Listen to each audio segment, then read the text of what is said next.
Hi, everyone. I don't know about you, but there have been times when the words, because I said so, came out of my mouth to one or more of my children. I don't think I'm alone in this. My parents said it to me because not everything in life needs a full explanation. Don't get me wrong, of course.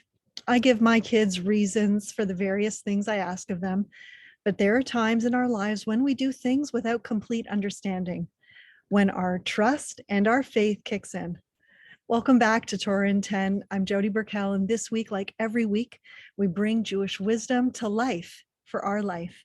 If you're new here, welcome. And if you're watching on YouTube, don't forget to hit the subscribe button so you don't miss a thing. And I really love to read your comments, so let me know what you think about today's topic. Can we understand everything there is to understand? I think it's a fair question. What do you think? For me, humility is knowing that there are things we just can't understand. And this is not ignorance. In fact, it's wisdom. To me, this is the essence of this week's Parsha, and let me explain why.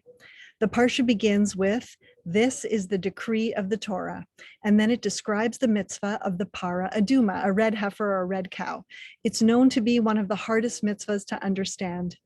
There are categories of mitzvot, and this one falls under the group called chukim, which is a law that has deep meaning, but it's beyond human comprehension.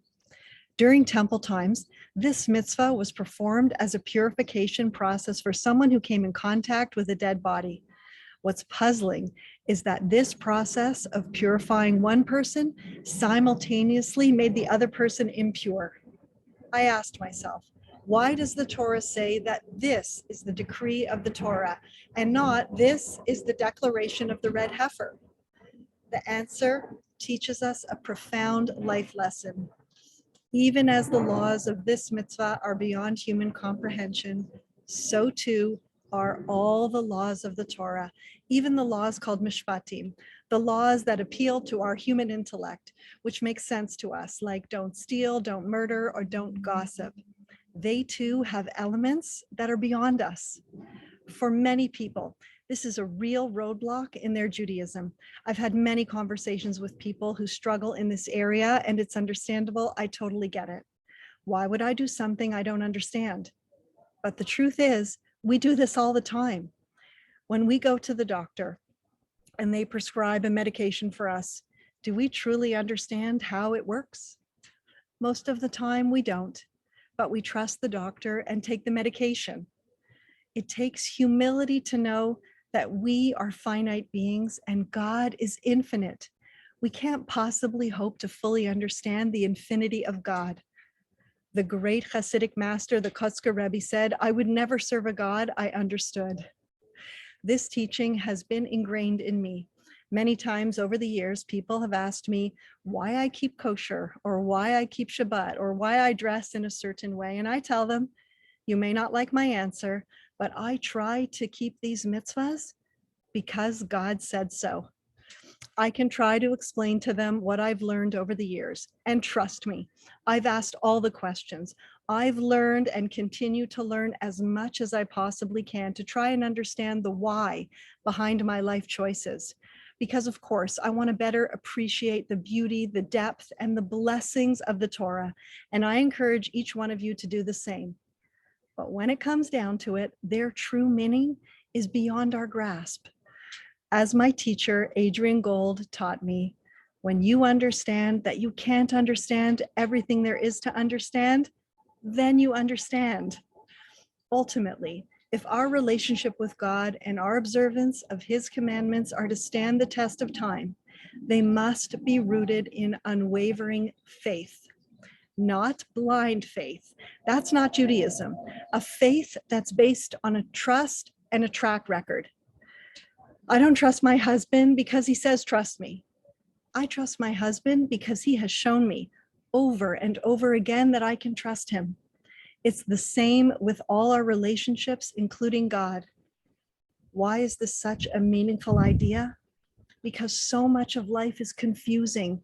We go through some very challenging times. The ups and downs of life are very much like the red heifer. They're beyond our understanding.